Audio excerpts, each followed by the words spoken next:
Weather coverage you can count on with Chief Meteorologist Taylor Knust and the Way 31 Storm Tracker Early Warning Radar Network. Before we get to more on the severe threat tomorrow night, I wanted to recap how warm it got today. Several of us, including Huntsville, climbed to the 70s earlier this afternoon. We were 5 degrees shy of a record high in Huntsville today, and that makes it the 4th time this month of January that we have had high temperatures at least reach 70 degrees. You look back at the last several Januaries, we did not have that many 70s.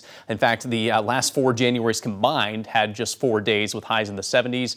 Halfway through this month of January, we are already at that number. It has been abnormally warm, which has helped support the active pattern we have had recently with several rounds of stormy weather, and we are expecting that once again tomorrow night. For tonight, it's just going to feel warm and muggy. We will certainly have potential of fog and some drizzle out there. We are already seeing that stretching from Fort Payne down to Guntersville and Coleman, where visibility is at or below a half mile. You get up to Huntsville, and it's not quite that bad, although maybe in the higher elevations, including on Montesano, we could see some lowered visibility early in the day on Wednesday. Keep that in mind. Your travels might get slowed up a little bit due to that lowered visibility. Dense fog advisory has been issued by the National Weather Service until 8 o'clock in the morning on Wednesday for much of the region. Now, our radar is quiet. The Way 31 Storm Tracker Early Warning Radar Network likely will stay quiet tonight. During the day tomorrow, a few passing showers, but the main event of storms is going to happen right along that cold front, which is still all the way back in West Texas. So it has a long ways to travel, but eventually it will get here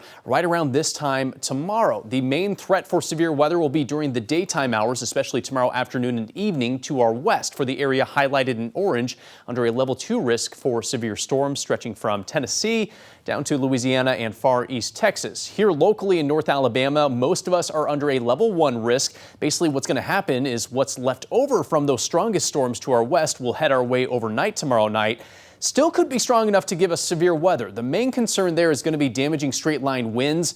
Not as big of a threat, but can't completely rule out the possibility of tornadoes or hail when these storms roll through tomorrow night. So let's start tomorrow morning at 7 o'clock. We're looking at fairly widespread fog and certainly an overcast sky early in the day tomorrow.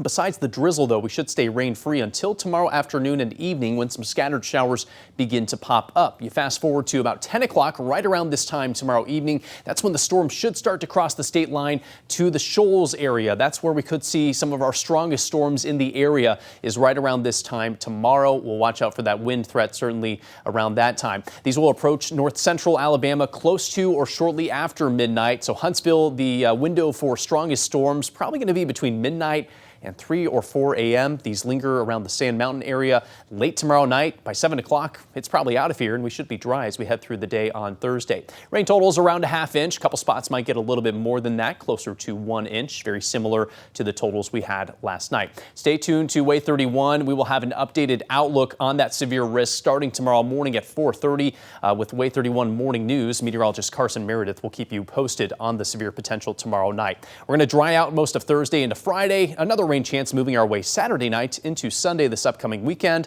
And after Thursday, highs back down near normal into the low and mid 50s.